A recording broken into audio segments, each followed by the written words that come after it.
Hello students, welcome to मलेगास literature classes. Hope so आप लोग अच्छे से पढ़ाई करते होगे। And one thing I want to say to you that while doing question and answers, if you will have any kind of problem beta, please comment me in my comment section. Definitely I'll help you out. So without wasting any time, let's start today's poem, which is the Ball poem written by John Berryman. Before starting this poem beta, I just want to tell you something about the writer of this poem, whose name is John Berryman. He was an American poet and one of the most prominent poet. उन्होंने ज़्यादा हम dive in नहीं करेंगे, but एक चीज़ बहुत ज़रूरी है बतानी, जिसका रिलेशन इस पोएम से है, इसलिए मैं आपको बता रही हूँ। At the age of 11, when John Berryman was 11 years old, his father shot himself, his father killed himself. उनके फादर ने सुसाइड किया था। And till the end of his life उन्हें मतलब बहुत उनकी स्ट्रगलफुल लाइफ रही है। एंड इस चीज़ से, क्योंकि बहुत बचपन में ये चीज़ उनके साथ हुई, तो उस चीज़ से वो पूरी लाइफ डील किए, उन्होंने ओवरकम करने की कोशिश की। एंड देखते हैं कि क्या रिलेशन है, जॉन बैरीमैन ने ये पोएम क्यों लिखी थी। एंड बहुत सारी ऐसी पोएम है बेटा, बहुत सारी ऐसी पोएम है उनकी, या ऐसे बहुत सारे उन्होंने स्टोरीज़ लिखे हैं जिसमें कहीं ना कहीं उन्होंने अपने फादर का डायरेक्टली और इनडायरेक्टली जिक्र किया है। एंड उन्होंने एक थीम लिया है, एक मेन सब्जेक्ट के अराउंड पोएम एंड स्टोरी लिखी है कि what is the feeling of loss. जब आप किसी को खोते हो या किसी चीज़ को या किसी पर्सन को, सो कितना डिफ़िकल्ट होता है ओवरकम कर पाना, एंड कितना ज़रूरी होता है उस चीज़ को एक्सेप्ट करना। क्योंकि अगर आपने एक्सेप्ट नहीं किया तो आप कभी भी उस चीज़ से निकल नहीं पाओगे, एंड आप बहुत ज़्यादा डिप्रेस होने लगोगे, and you try to kill yourself. So देखते हैं इस पोएम में कितनी रिलेटिविटी है। इट्स वेरी इंपॉर्टेंट कि before reading any poem and any piece of art, आपको राइटर के बारे में थोड़ी बहुत नॉलेज होनी चाहिए। वेरी इंपॉर्टेंट, क्योंकि आप जब राइटर के बारे में जानते हो तो आप बहुत कुछ समझने लगते हो उनके पीस ऑफ राइटिंग से, क्योंकि कहीं ना कहीं उनके लाइफ के ग्लिम्सेस आपको उनके पीस ऑफ आर्ट में दिखते हैं, उनकी राइटिंग्स में दिखते हैं। So without wasting any time, let's start this poem. A boy loses a ball, he is very upset. एक बच्चा है बेटा, उसने अपनी बॉल को खो दिया है, बहुत अपसेट है वो। A ball does not cost much, as you know very well कि बॉल अगर एक भूल जाती है, आप क्रिकेट खेलते हो तो दौड़ के मम्मा से पैसे मांग के लेकर आते हो, दूसरी बॉल लेकर आ जाते हो। Nor is it difficult to buy another ball, and इतना डिफिकल्ट भी नहीं है ना, बस पैसा लिया और जाके लेते आए। Why then is the boy so upset. But ऐसा क्यों था कि एक बॉल खोने से बॉय इतना ज़्यादा अपसेट था। Read the poem to see what the poet things has been lost. अब पोएम पढ़ते हैं और देखते हैं कि क्या एक्चुअल में खोया था, and what the boy has to learn from the experience of losing something. And it's very important बच्चा, because you are the student of class 10th। So अगर ये चीज़ आप अच्छे से पढ़ लोगे, अपने दिमाग में अच्छे से बैठा लोगे, तो in future definitely you are going to face this kind of problem. और आई जस्ट होप कि आपको ये पोएम याद रहे एंड आप उस प्रॉब्लम से डील कर सको, because each and every one in this world, सबको ये प्रॉब्लम फेस करनी है, सबको ये एक्सपीरियंस करना है। What is the feeling of loss, what is the feeling, the first responsibility, वो सारी चीज़ें फील करनी है। सो उसके लिए पहले से प्रिपेयर होना very important. So let's start this poem. What is the boy now who has lost his ball? What is he do? I saw it go merrily bouncing down the street and then merrily over, there it is in the water. अब यहाँ पे जो writer हैं वो कह रहे हैं कि अब वो बॉय करे क्या जिसने बॉल को खो दी है, क्या करे वो। आपने देखा है यहाँ पे कि वॉट का रेपिटेशन बार बार ही हो रहा है, टू ले emphasis on that particular word. क्यों? क्योंकि ये सिंबलाइज करता है, ये दिखाता है कि बॉय जो है वो कितना ज़्यादा हेल्पलेस है। जस्ट वेट अ सेकेंड बेटा। हाँ, so where was I. What का बार बार ही रेपिटेटिवली यूज़ किया है पोएट ने, टू ले emphasis on this particular word कि जो बच्चा है वो कितना ज़्यादा हेल्पलेस है, वो कुछ कर नहीं पा रहा है, उसकी बॉल जो है वो खो गई है। अब यहाँ पर आई, यहाँ पर बच्चे ने बोला है, I saw it go merrily bouncing down the street and then merrily over though it is in the water. Merrily मतलब खुशी खुशी खुशी खुशी। तो यहाँ पे सिर्फ बॉल की खुशी की बात नहीं हो रही है, बल्कि वो दोनों खुशी खुशी साथ में खेल रहे हैं, बॉल एंड बॉय दोनों, एंड एन्जॉय कर रहे हैं। And all of a sudden, अभी सब कुछ अच्छा ही चल रहा था, ऑल ऑफ अ सडन वो जो बॉल थी वो पानी में गिर जाती है। Life is all about with problems, ज़्यादातर प्रॉब्लम्स होती है, life is all about ups and downs. But जो लाइफ की प्रॉब्लम्स होती हैं ना, स्पेशली अगर हम कहें कि वन ऑफ द मोस्ट क्या टॉप की जो प्रॉब्लम होती है लाइफ की, वो होती है death. When you lose someone हमेशा के लिए, एंड जो डेथ होती है ना, वो कभी भी आपको बता कर नहीं आती है, कभी भी नॉक करके नहीं आती है। वो एक अनइनवाइटेड गेस्ट की तरह होती है। ऑल ऑफ अ सडन आप अभी खुद को, एक होता है ना कि आप खुद को संभाल भी नहीं पाए हो, एंड वो इंसान आपके सामने से चला जाता है हमेशा के लिए, ऑल ऑफ अ सडन। यहाँ पर बेटा द बॉल पोएम जो है, जो बॉल है, that is stands for the general loss of a human being. General loss में कुछ भी हो सकता है, कुछ भी हो सकता है। आप किसी चीज़ को खो रहे हो या किसी से दूर हो रहे हो हमेशा के लिए। लेकिन जैसे कि मैंने आपको बताया कि John Berryman at the age of 11 he lost his father. So most of the poem में उन्होंने अपने इनडायरेक्टली और डायरेक्टली अपने फादर के जाने की बात की है कि ऑल ऑफ अ सडन आपको कोई आइडिया नहीं होता है एंड वो पर्सन हमेशा के लिए चला जाता है।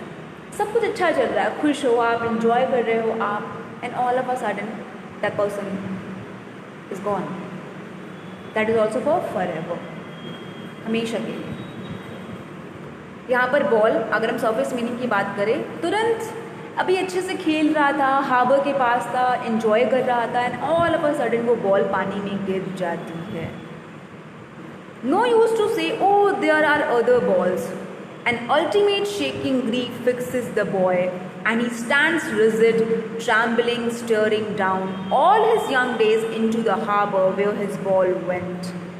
अब यहाँ पर क्या है बेटा, अचानक से बॉल जाने की वजह से आप ये नहीं कह सकते किसी को जाकर ना there are other balls, there are other things also you can easily buy out। इतना अपसेट होने की ज़रूरत नहीं है, बिकॉज जो अटैचमेंट उसका उस बॉल के साथ है, बचपन से उसके साथ खेला, उसके साथ एंजॉय किया, and all of a sudden वो चीज़ चली गई, एंड अभी वो बच्चा खुद को संभाल नहीं पा रहा है। अल्टीमेट शेकिंग ग्रीफ फिक्सेस मतलब कि मैक्सिमम जो ग्रीफ होती है ना, एकदम पीक पॉइंट का जो सैडनेस होता है, वो उसको ग्रिप कर लिया है, एंड उसे समझ नहीं आ रहा है कि उसे रिएक्ट कैसा करना है। बिल्कुल वो फ्रीज हो गया है। रिजिड मतलब कि फ्रीज हो जाना, एक जगह पे खड़े रहना, एंड यहाँ पे मतलब उसकी बॉडी पूरी शेक कर रही है। एंड स्टेयरिंग डाउन मतलब कि जहाँ पे वो बॉल गई है वो लगातार उसी तरफ बस देखा जा रहा है। वो कोप अप नहीं कर पा रहा है कि हुआ क्या अचानक से। एक चीज़ याद रखिएगा कि ये फर्स्ट लॉस है बच्चे का। इससे पहले उसने कोई चीज़ खोई नहीं है, कुछ भी चीज़ छीनी नहीं गई है या छिन नहीं गई है, ये फर्स्ट टाइम है। एंड जब फर्स्ट टाइम किसी के साथ प्रॉब्लम होती है तो वो कोप अप नहीं कर पाता, उसे समझ नहीं आ पाता कि वो किस तरीके से प्रॉब्लम को डील करे। एंड उस टाइम पर अगर आप जाके बोलोगे there are other balls also, no, it's not the right thing to say, because बहुत सारी मेमोरीज जुड़ी हुई हैं। Okay, I would not intrude। यहाँ पे all his young days into the harbor where his ball went means what? He spent lot of times with his ball।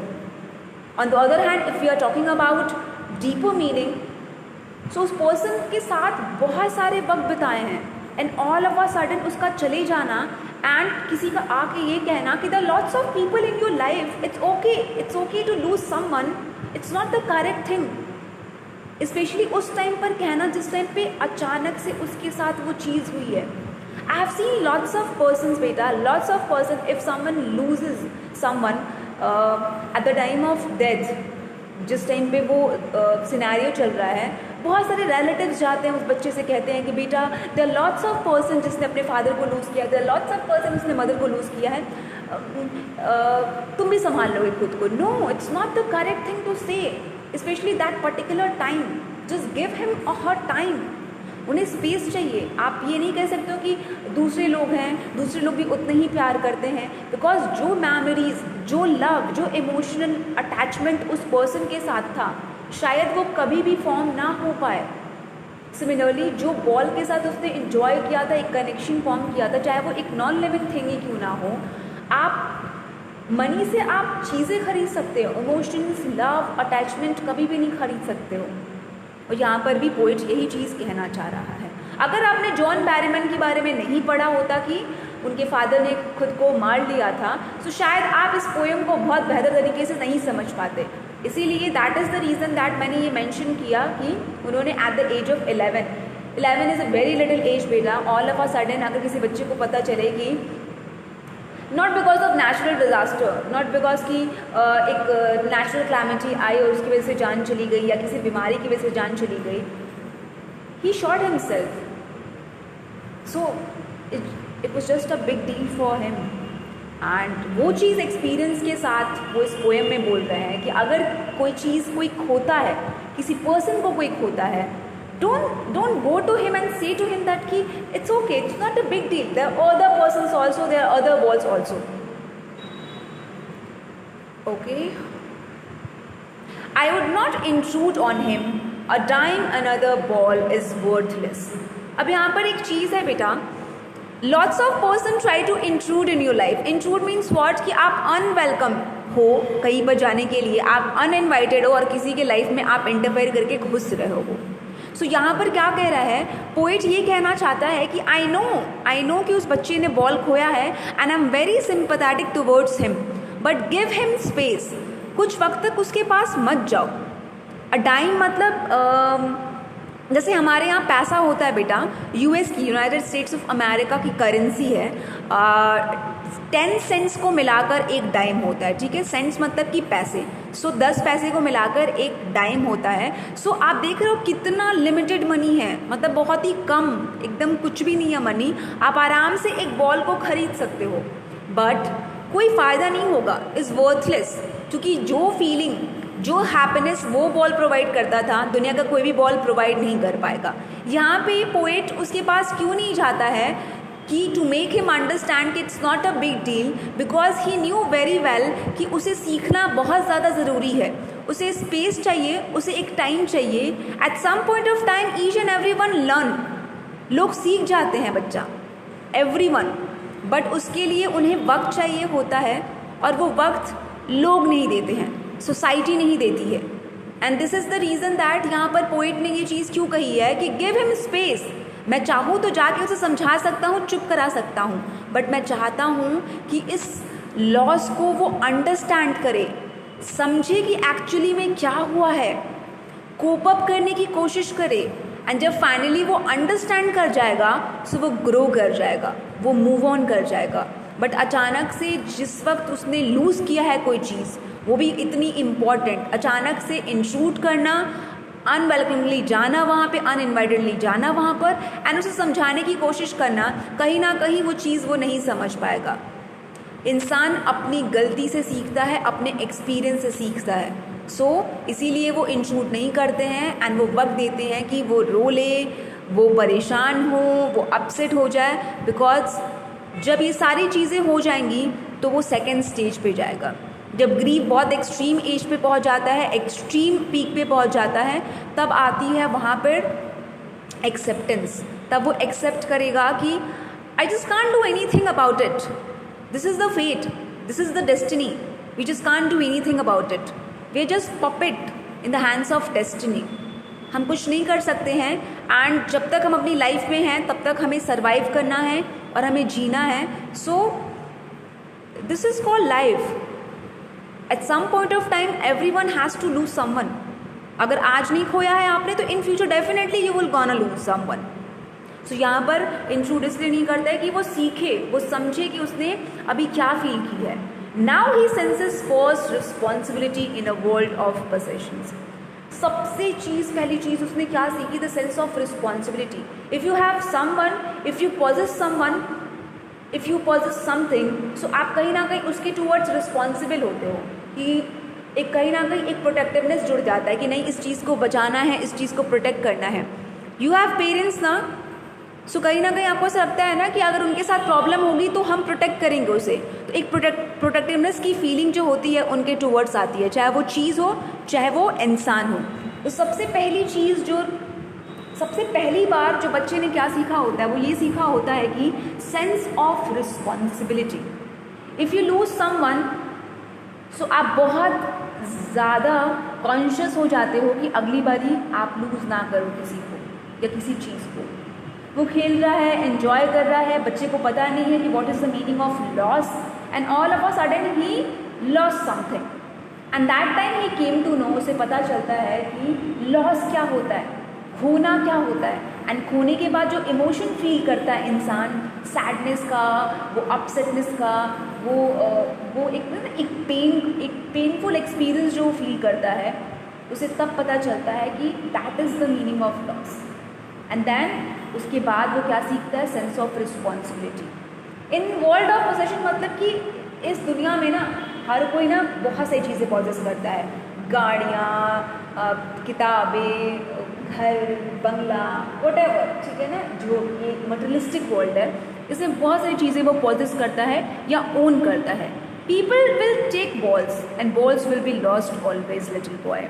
यहाँ पर एक डीपर मीनिंग है. पहली सरफेस मीनिंग क्या है कि यार बॉल लोग ले लेते हैं, छीन लेते हैं, या बॉल खुद पे खुद खो जाती है, चली जाती है. दिस इज़ लाइफ, यही ज़िंदगी है. मतलब कि हमें खोना है at some point of time. We have to lose someone जो हमारे बहुत क्लोज है, जो बहुत ज़्यादा, जिनको हम बहुत ज़्यादा प्यार करते हैं. So this is all about life. Life is all about ups and downs. Death is inevitable. Death आनी ही आनी है. You just can't do anything about it except to accept this fact that कभी ना कभी हमें खोना ही है. In the world of possessions, जहाँ पे आप ओन करते हो अपने पेरेंट्स को, जहाँ पे बिलोंगिंगनेस होती है, अपने घर को, अपने स्कूल को, अपने बुक्स को, whatever you possess, at some point of time आप खो दोगे उस चीज़ को. And no one buys a ball bag. And कोई भी नहीं खरीद सकता बॉल को, मतलब कि कोई भी उस चीज़ को वापस नहीं ला सकता. चीज़ें आ सकती हैं बेटा वापस, लेकिन वो लव, वो कनेक्शन, वो अटैचमेंट जो आप फील करे रहते हो उस चीज़ के साथ, उस पर्सन के साथ, वो उस चीज़ को दुनिया का कितना भी पैसा रिप्लेस नहीं कर सकता. कोई भी नहीं रिप्लेस कर सकता. Money is external. बहुत बड़ा फैक्ट बोला है पोइट ने कि यू कैन बाय एनीथिंग जो कि मटेरियलिस्टिक है मनी से, but you just can't buy everything. Love, emotions, attachment, parents, your love ones, आप उनको मनी से नहीं खरीद सकते हो. मनी से एक लिमिटेड चीज़ ही आप खरीद सकते हो, बट जो मोस्ट इम्पॉर्टेंट चीज़ें होती हैं लाइफ की, जो मटेरियलिस्टिक नहीं होती हैं, उनको आप मनी से नहीं खरीद सकते. He is learning now. Finally यहाँ पे पोइट क्या कह रहा है कि मैंने इंट्रूड नहीं किया. अभी वो शैम्बल कर रहा था, उसे समझ नहीं आ रहा था कि क्या हुआ है. ऑल ऑफ अ सडन वो रिजिड हो गया था, वो स्टर डाउन कर रहा था. जहाँ से बॉल गई है उसी तरफ एक टक निगाह से वो देख रहा था. बट फाइनली धीरे धीरे वो लर्न कर रहा है. उसे स्पेस दो, वो खुद पे खुद सीखेगा. Well behind his desperate eyes, जहाँ पर होता ना कि डेस्परेट मतलब कि बिल्कुल एकदम होपलेसनेस वाली चीज़ कि अब कुछ नहीं हो सकता. उस पीछे, उस आँखों के उस दर्द के पीछे उसने एक बहुत बड़ी चीज़ सीखी थी, the epistemology of loss. Epistemology मतलब होता है बेटा the knowledge of knowledge. Knowledge का नेचर क्या होता है, नॉलेज किस तरीके से होता है, नॉलेज के क्या क्या टाइप्स होते हैं, मतलब ज्ञान को समझना. एक्चुअली में हम अगर हम जोलॉजी पढ़ते हैं या बायोलॉजी पढ़ते हैं तो हम प्लांट्स के बारे में पढ़ते हैं, ठीक है, या हम एनिमल्स के बारे में पढ़ते हैं, ओके. यहाँ पर एपिस्टोलोमोलॉजी मतलब कि आप नॉलेज के बारे में पढ़ रहे हो, आप ज्ञान के बारे में पढ़ रहे हो कि ज्ञान का क्या नेचर है, नेचर ऑफ लॉस के बारे में पढ़ रहे हो कि दिस इज द लाइफ। यही सबसे बड़ा ज्ञान है कि आपको किसी ना किसी को खोना है एंड आपको कोप अप करना पड़ेगा, आपको एक्सेप्ट करना पड़ेगा उस रियलिटी को। आप जितनी जल्दी एक्सेप्ट करोगे, ज़्यादा अगर टाइम नहीं लोगे, जितनी जल्दी एक्सेप्ट करोगे उतनी जल्दी आप मूव ऑन करोगे, उतनी जल्दी आप ग्रो करोगे। बट साथ ही साथ यहाँ पे पोइट ये भी कहता है कि don't intrude, don't go to him, don't show him that कि ही हैज़ लिमिटेड टाइम। उसे वक्त दो, उसे स्पेस दो, वो सीख जाएगा खुद पे खुद। मे बी जब पोइट ने अपने फादर को खोया हो तो किसी ने उन्हें टाइम ना दिया हो, सबने इंट्रूड किया हो, सबने आकर बोला हो कि it's not a big deal. बहुत सारे लोगों ने अपने फादर को खोया है, बहुत सारे लोगों ने अपने मदर को खोया है, तुम भी संभाल लोगे। ट्रस्ट मी बेटा, ऐसे लोग होते हैं, ऐसे लोगों का एग्जिस्टेंस होता है कि जिस दिन आपने अपने पेरेंट्स को खोया होता है, जिस वक्त, उसी वक्त आपके रिलेटिव आपको यही स्टेटमेंट देते हैं कि कोई बात नहीं बेटा, ऐसे बहुत सारे लोग हैं जिन्होंने अपने पेरेंट्स को खोते हैं। This is not right thing to say, not to children and not to adult also. It's very bad thing. Cope up करने का वक्त मिलना चाहिए, संभलने का वक्त मिलना चाहिए। एंड फुली ये चीज़ जॉन बैरेमैन समझते थे और इसी पोएम के ज़रिए उन्होंने उन तमाम लोगों को मैसेज दिया, डोंट इंट्रूड। वो एक बच्चा या वो एक अडल्ट, वो खुद sense of responsibility, sense of loss, feeling of loss, सब कुछ वो सीख के वो ग्रो करेगा, बट ही और शी नीड्स टाइम। उन्हें टाइम की ज़रूरत है। एंड जैसे ही उसने सीखा the nature of loss, knowledge क्या होती है, ज्ञान क्या होता है जब आप किसी को खोते हो, उसका लॉस का नेचर क्या होता है, किस तरीके से आप खड़े होते हो लाइफ में जितनी भी प्रॉब्लम्स आती हैं। Life is a battle field बेटा, एंड अगर आप बैटल फील्ड में हो तो आपको फाइट करनी ही पड़ेगी। You don't have any other option, आपको फाइट करनी पड़ेगी। मे बी एक फाइट के बाद आपको थोड़ा सा टाइम मिल जाए रिलैक्स करने का, बट फिर से आपको नेक्स्ट वॉर के लिए तैयार होना पड़ेगा। सो यहाँ पर भी जो नेचर ऑफ लॉस है वो आप हर फेजेस में, लाइफ के हर फेज़ में फील करोगे। किसी को खोने का, किसी का बिछड़ने का, हर चीज़ फील करोगे। एंड जब आप ये चीज़ रियलिटी एक्सेप्ट कर लोगे कि life is all about losing someone, थोड़े वक्त के लिए रहना है, उसके बाद फिर बिछड़ जाना है। सो आप सीख जाओगे कि कैसे फिर स्टैंड लेना है, कैसे फिर मूव ऑन करना है, कैसे फिर ग्रो करना है। यहाँ पे इस बच्चे ने भी सबसे पहले वो शेक किया, ट्रेम्बल किया, he doesn't know how to cope up with this loss, and then किसी ने इंट्रूड नहीं किया, उसे वक्त दिया, एंड धीरे धीरे धीरे धीरे धीरे धीरे ही learned something and learned what, उसने ये सीखा कि नेचर क्या होता है लॉस का, एक्चुअल में इसके पीछे क्या ज्ञान छुपा हुआ है। And then he stood up, अब वो खड़ा होता है, वो स्टैंड लेता है, वो ग्रो कर रहा है।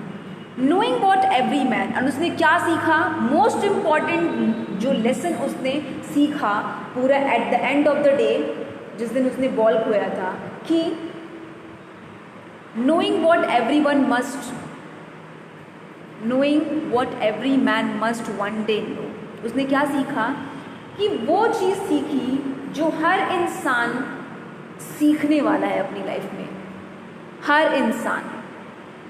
एंड कुछ इंसान सीख भी चुके हैं, and most know many days, and बहुत सारे लोग ये सीख भी चुके हैं, एंड जो नहीं सीखे हैं वो आने वाले समय में उनको सीखना ही पड़ेगा, उनके पास कोई ऑप्शन नहीं है। हाउ टू स्टैंड अप, किस तरीके से ग्रो करना है, किस तरह से मूव करना है। आप अपनी लाइफ को ख़त्म नहीं कर सकते हो किसी के जाने से। आप most of the time depression में नहीं रह सकते हो, आप सैड नहीं रह सकते हो। You have to live your life, because losing someone is the, I think is the biggest reality of life, is the biggest reality of this world. I just want to narrate a story जो आपको मैं पढ़ाने वाली हूँ class 10th में, लेकिन बस एक ब्रीफ नॉलेज देती हूँ जिससे आप रिलेट कर पाओगे, अच्छे से रिलेट कर पाओगे कि बुद्ध जी की स्टोरी है, जब एक मदर की स्टोरी है जिसमें उसने अपने सन को लूज़ कर दिया होता है और वो अपने सन की बॉडी हर जगह ले लेके रोती है और कहती है कि कोई दवा करा दो, कोई दवा करा दो, मेरी मदद कर दो, मेरे बच्चे को ज़िंदा कर दो। बहुत सारे लोगों के पास जाती है अपने एरिया में, उसे एक इंसान मिलता है और कहता है कि जाओ तुम बुद्ध जी के पास, क्या पता वो तुम्हारी मदद कर दे। वो जब बुद्ध जी के पास जाती है और कहती है कि प्लीज़ मेरी मदद कर दीजिए, मेरे बच्चे को ज़िंदा कर दीजिए, तो वो कहते हैं कि ज़िंदा कर दूंगा मैं, लेकिन तुम्हें मेरा एक काम करना पड़ेगा। वो कहती है क्या? किसी घर से मुझे एक मुट्ठी जो है ना मस्टर्ड सीड्स ला के दे दो। उसने कहा कि हाँ बहुत ईजी है, मस्टर्ड सीड्स तो हर किसी के पास होता है। वो जाती है लेने के लिए एक मुट्ठी, पहले घर जाती है। हाँ, कंडीशन अप्लाई ये होता है कि उस घर से मस्टर्ड सीड्स लेकर आना है जिस घर में किसी की डेथ ना हुई, जिस घर में किसी ने किसी को लूज़ ना किया हो। एंड वो पूरी शाम उस एरिया के हर घर में जाती है एंड हर घर से उसे यही जवाब मिलता है कि हाँ मस्टर्ड सीड्स मिल जाएंगे। बट जब वो कंडीशन बताती है कि आपने किसी को खोया तो नहीं है ना, तो सबका जवाब होता है कि हाँ हमने तो खोया है। किसी ने अपने ब्रदर को, किसी ने अपने सिस्टर को, किसी ने अपने मदर को, किसी ने अपने फादर को, किसी ने अपने ग्रैंड मदर को, किसी ने अपने ग्रैंडफादर को, बट खोया है। So that is the ultimate reality, क्योंकि बुद्ध जी सिखाना चाहते थे उस मदर को कि you just can't do anything about it, this is all fate, this is all the work of God. At some point of time you have to lose someone और everyone, and आपको cope करना पड़ेगा, आपको deal करना पड़ेगा। But किस तरह से डील करना है इस पोएम में पोइट ने बहुत ही बखूबी तरीके से समझाया है। Don't intrude, don't make them understand what is the meaning of laws. He himself understand. He himself will understand कि what is the meaning of laws, what is the sense of responsibility, how to cope up with the problem. बस आपको अगर इतना करना है लोगों के साथ, अगर वो कोई प्रॉब्लम फेस कर रहे हैं तो just stand with them, just stand with them. उनके साथ खड़े रहो, उनको सपोर्ट करो, बट उन्हें डिक्टेट मत करो कि उन्हें करना चाहिए और क्या नहीं करना चाहिए। It's very beautiful poem, beta. It's very emotional poem. You just easily can relate the life of the life of John Berryman with this poem. That किस तरीके से at the age of 11 उन्होंने कोप अप किया होगा, उनको किस तरह की प्रॉब्लम आई होगी, एंड ईजिली इस पोएम से आप फाइंड आउट कर पा रहे हो कि उनके लाइफ में बहुत लोगों ने इंट्रूड किया, बहुत लोगों ने अंडरस्टैंड कराने की कोशिश की, and he did not get time to cope up with that reality, क्योंकि उनको वक्त ही नहीं मिला। Until the end of his life उन्होंने जितनी भी पोएम्स लिखी है, मोस्ट ऑफ द पोएम्स अपने फादर की डेथ पे लिखी है। सो समझिए, लाइफ में प्रॉब्लम्स आती हैं, लोग खोते हैं इंसान को, and you just have to deal with this type of problem. So I think that's it for explanation of this poem. Let's discuss the literary devices of this poem. सबसे पहले बेटा एनाफोरा यूज़ हुआ है, ठीक है। Anaphora आपको पता है ANAPHORA, ठीक है, एनाफोरा। कोई भी लाइन, कोई भी ऐसी लाइन जिसका first word and second line का फर्स्ट वर्ड सिमिलर हो, जैसे कि वॉट मैरिली मैरिली, ठीक है। दूसरा है, दूसरा आपको मिलेगा, पढ़ने दीजिए मुझे। Bouncing there, shaking out, not intrude on himself, merrily bouncing down the street, then merrily over there that in the water. No use to say, oh there are other balls, then ultimately grief. His ball went out, not intrude. Another ball in a vault. Okay. आपको यहाँ पर repetition मिलेगा, balls and balls, ठीक है। Repetition to ले emphasis on something ना। सो यहाँ पे बॉल, यहाँ पर क्या स्टैंड्स फॉर?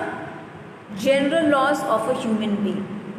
कोई भी ऐसी चीज़ जो आप खोते हो, कोई भी ऐसा पर्सन आप खोते हो, किस तरह से डील करना है। सो बार बार रिपीट हो रहा है, मतलब कि everyone has to face this kind of problem in his life, ठीक है ना, in their lives, everyone, okay। फिर यहाँ पर आप देख रहे हो कि बॉल एंड बैग, ठीक है। सो ब साउंड हुआ है, एलिट्रेशन का यूज़ हुआ है, ओके। और रेपिटेशन हो गया, एनाफोरा हो गया, एंड और कौन सा बोला था यार मैंने, एनाफोरा हो गया, रेपिटेशन हो गया और एलिट्रेशन, ओके, एलिट्रेशन हो गया। एक और चीज़ है बेटा, इमेजरी, ठीक है ना। किस तरीके से आप तुरंत इमेजिनेशन क्रिएट हुई थी ना, तुरंत आप विजुलाइज करना शुरू किए थे ना अपने माइंड में, किस तरह से एक छोटा सा बच्चा बॉल खेल रहा है हार्बर के पास, एंड वो बॉल क्या कर रही है, जंप करते करते करते पानी में गिर गई। इमेजिन किया आपने, so that is called imagery. यहाँ पे पोएटिक डिवाइस इमेजरी यूज हुई है। और कौन सी, और हम ये कह सकते हैं कि